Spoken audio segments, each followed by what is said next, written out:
Ciao a tutti e benvenuti nel canale Inverter Clima. Scheda sul banco della Samsung, unità esterna. Questa scheda controlla due split, quindi un dual, un'unica unità esterna e due unità interne.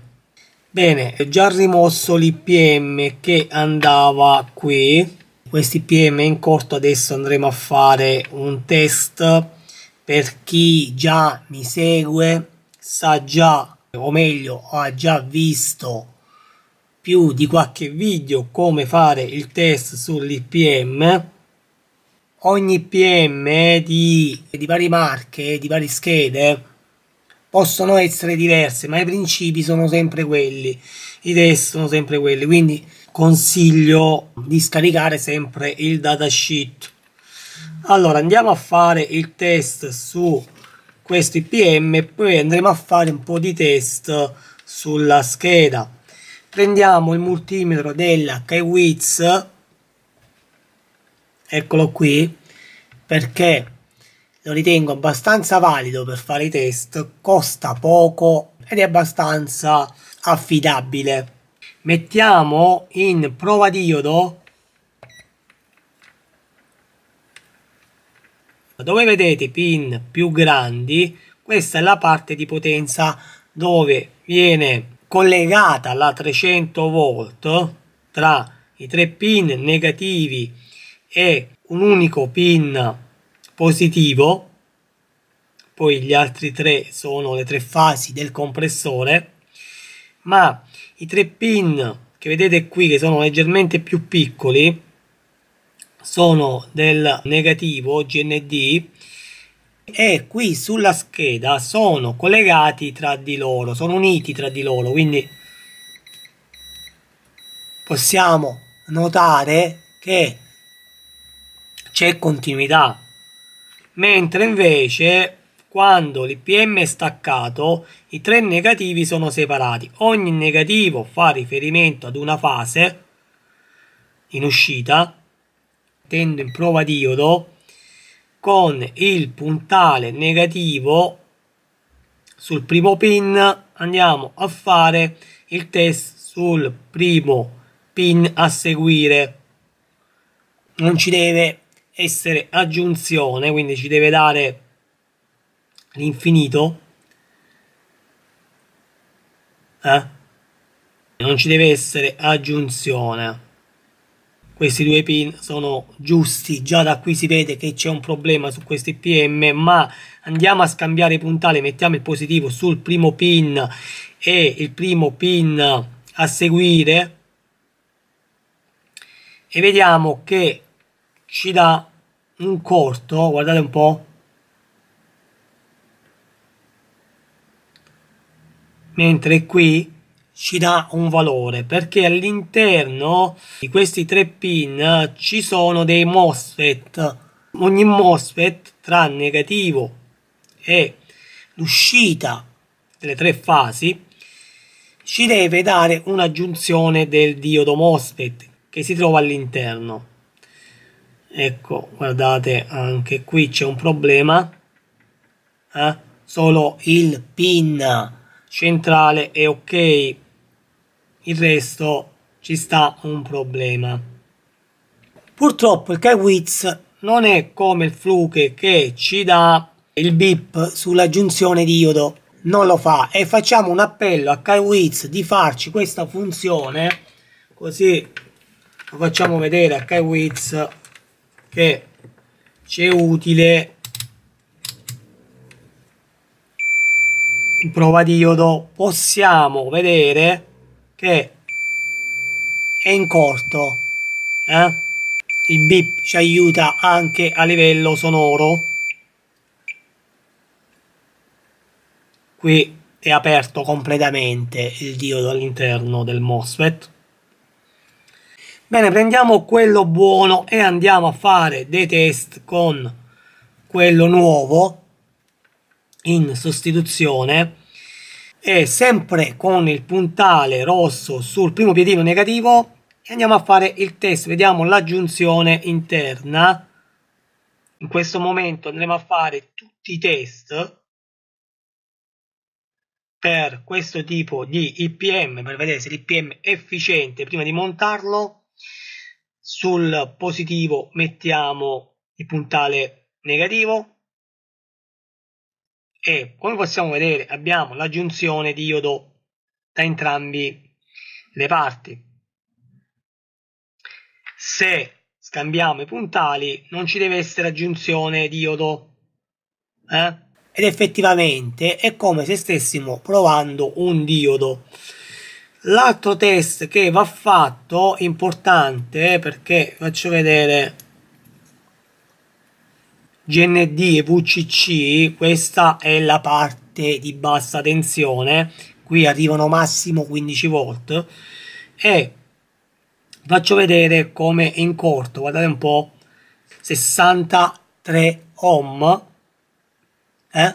quindi tra VCC e GND c'è il corto su questo IPM, quindi questo è un altro test che va fatto. Giriamo l'IPM e possiamo vedere che qui non c'è corto, possiamo mettere anche NOM così vediamo se ci dà un valore, e se ce lo dà deve essere alto, 32 kΩ, ok. Sul piedino numero 6, partendo da questo lato, va la VFO, quindi andiamo a vedere 1, 2, 3, 4, 5, 6, quindi qua abbiamo la VFO tra negativo e il piedino numero 6, dobbiamo vedere se c'è corto, e abbiamo l'infinito, quindi è ok, non c'è nessun corto, perché sulla UFO arriva la 5 volt direttamente dal processore, quindi è un controllo del processore. Chiedo scusa se nel video sentite un rumore di un demolitore, perché nel vicinato stanno facendo dei lavori.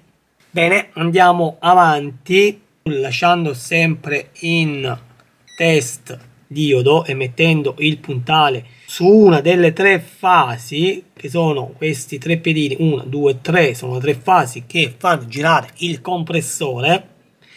Un puntale rosso sulla parte delle tre fasi, l'altro puntale lo mettiamo sul lato opposto dell'IPM dove c'è la bassa tensione, e andiamo a verificare i pin, questi 6 pin, ci mettiamo il puntale su uno dei due pin e dobbiamo trovare aggiunzione, mentre sull'altro pin dobbiamo trovare la continuità tra di loro, ci deve essere continuità, ok? Quindi aggiunzione, continuità. Passiamo all'altra fase, aggiunzione, continuità, ok? Quindi questo è importante. Lo vado a fare con il Fluke perché ha il bip e si riesce a intuire meglio per chi non conosce il multimetro bene, ok? Quindi bip, continuità, aggiunzione, continuità, ok? E così l'altro. Attenzione, questo test va fatto su tutti gli IPM. Ovviamente bisogna sempre scaricare il datasheet, perché qui è abbastanza intuitivo, perché questi due pin si differenziano da quest'altri. Passiamo al test sulla scheda una volta rimosso l'IPM. Mettiamo il tester NOM e andiamo a vedere, partendo dai piedini di bassa tensione. Qui sulla scheda abbiamo il numero 1, quindi partiamo dal numero 1, piedino 1 che è VCC e piedino numero 2 che è GND. Non ci deve essere corto, dovremmo tutt'al più trovare un valore alto,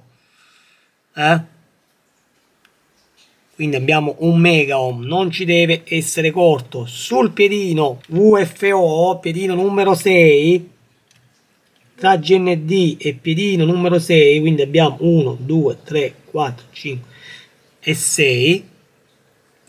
Non ci deve essere corto assolutamente, perché se qui troviamo corto allora abbiamo un problema al processore.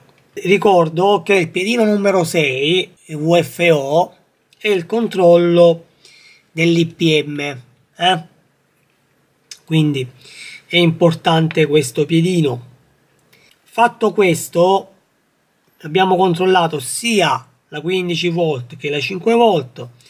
Andiamo sulla scheda e dove abbiamo un regolatore di voltaggio, la 5 volt in uscita, dobbiamo controllare se abbiamo il corto, quindi GND, siccome è unica su questa scheda, la possiamo prendere anche da qua, non è un problema, 2 kg, oppure possiamo prendere GND, se riusciamo, possiamo prendere anche da qui, sempre 2 kg, ma ricordo che il GND sul regolatore di voltaggio, se è un 7805, il piedino GND è sempre quello centrale, mentre l'uscita del regolatore di voltaggio è sempre quella a destra, il piedino di destra, visto frontale ovviamente. E dopodiché, fatto questo, andiamo a testare la zona di boost, in pratica in cui vanno a lavorare i piedini che abbiamo appena controllati, sempre di bassa tensione. Quindi andiamo a controllare questa zona qua. Che cosa dobbiamo fare? La prima cosa, su questi condensatori andiamo a vedere se abbiamo un corto, andiamo a controllarli tutti e tre se abbiamo un corto, e abbiamo entrambi valori alti. Poi andiamo a controllare questi diodi, quindi mettiamo a prova diodo,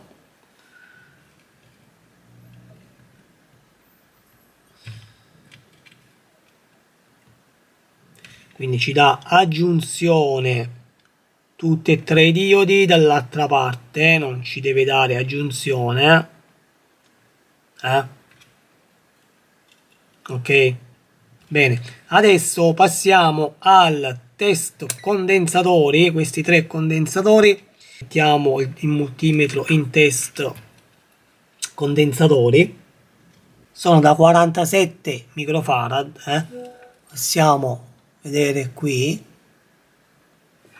ed è importante andarli a testare. 45, abbiamo un margine comunque di tolleranza, 46,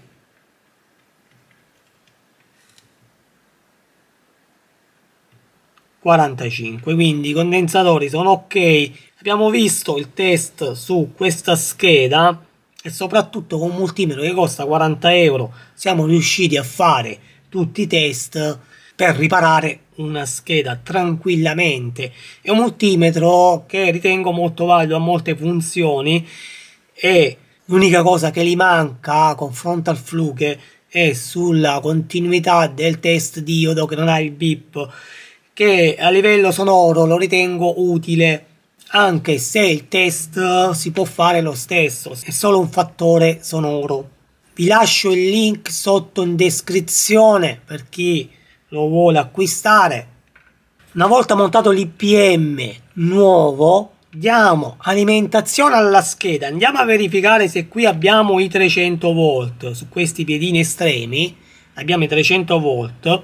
Andiamo poi a verificare se abbiamo la 15 volt qui sul primo e secondo piedino e la 5 volt UFO sul sesto piedino, tra GND e il sesto piedino. Dopodiché, sempre sulla parte di potenza, manteniamo il puntale su GND e su ogni uscita delle tre fasi andiamo a verificare se abbiamo un'uscita di 15 volt, ok? Che poi sono in realtà i 15 volt che vengono trasmessi dal boost, che è questa zona qua, ok? Quindi insieme queste due zone comunicano. Bene, detto questo ragazzi, il video finisce qua. Non vi farò vedere il montaggio e la simulazione perché purtroppo questa scheda non potrò fare la simulazione, necessita delle due unità interne per poter comunicare e quindi non potrò fare la simulazione di prova test. Per quanto riguarda la identificazione dell'IPM, non potete mettere un IPM, vado un po' a zoomare così vi faccio vedere i due IPM, eccoli qui, i due IPM hanno la sigla uguale, dove c'è scritto 20 poi CH 600 sono 600 volt, dove c'è scritto 20 sono 20 ampere, supporta fino a 20 ampere l'IPM. È importante che le due sigle siano uguali e sconsiglio di mettere l'IPM da una scheda monosplit di 15 o da 10 ampere, quindi sconsiglio, e consiglio invece di mettere l'IPM giusto, anche se la sigla è uguale. È importante che ci sia scritto 20 e 20 su entrambi sull'IPM che si va a sostituire, perché quelli sono gli ampere. Questi IPM vengono fatti da 10 e 15 ampere. Beh ragazzi, Mimmo Refriger, questo è tutto. Spero che anche questo video vi può essere utile e se così è, metteteci un bel pollice in su, iscrivetevi al canale, azionate la campanella per le notifiche, per quando caricherò altri video vi arriverà la notifica. E da Mimmo Refriger questo è tutto, un abbraccio a tutti e ci vediamo in un prossimo video.